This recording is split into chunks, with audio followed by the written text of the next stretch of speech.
Now we know more, and the objective, while continuing to focus on protecting public health, is going to be to turn up the light in our economy.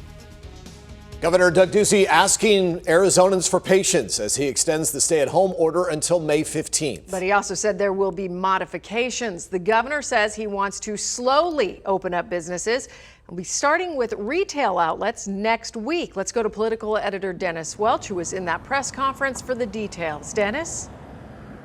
Yeah, and that is exactly what we saw from the governor here today, that continuation of that slow pace to reopen the economy. We saw him start doing that last week when he allowed hospitals to resume those elective surgeries. But today, he announced a further step that retail stores can begin to open back up on a voluntary basis starting on May 8th. The governor explained he doesn't think it's fair for those mom and pop stores to remain closed while big box stores are allowed to continue to operate.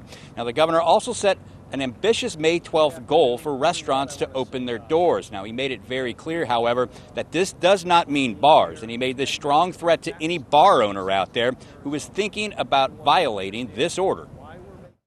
This is an order that is enforceable by law.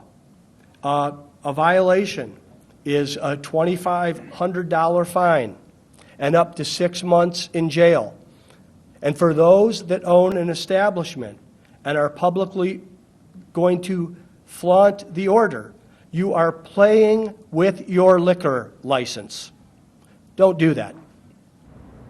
It's also worth noting that the governor said that he was also going to be extending those restrictions on people traveling here from the East Coast. Now, those restrictions will go on for at least another 2 weeks. So, again, that restriction will remain in place until May 15th. We'll send it back into you. Dennis, he talked about those restaurants, first retail with the small mom and pop shops, and then possible these dine-in restaurants. But he said that experience is going to look a whole lot different.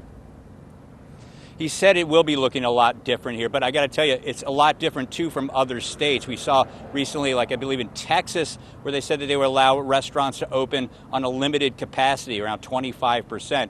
The governor did not stress any of that. He says he wants to be able to have restaurant owners out there to open and to be successful and to actually make money. So there are some significant differences to be expected the next time you go into one of these restaurants after they open, as there will be some social distancing requirements in place by then.